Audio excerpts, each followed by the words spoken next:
fancy rice. I saw this recipe on eatahfood and I linked it down below, so I decided to try it.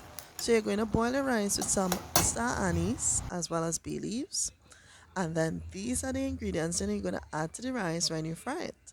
So you have your carrots or zanahorias, you have your pimento peppers, as well as your garlic. Of course, with these types of recipes, you can add what you like. So you could also add corn, or you could add some type of peas.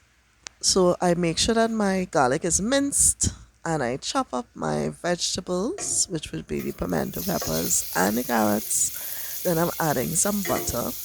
Of course, some people would use some sort of cooking oil instead. So to the ingredients, I'm going to also add some turmeric, which will give it a different color. I'm also adding black pepper, ginger powder, and some cinnamon powder as well because I did not have cinnamon sticks. Gonna add your salt to taste.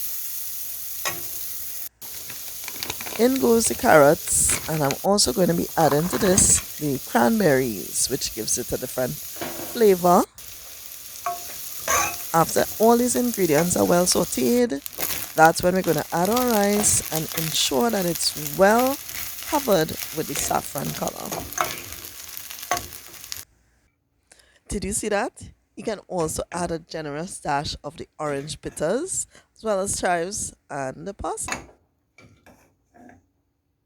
Thanks so much for watching. Don't forget to check the link down below and also to subscribe to my channel. Bye!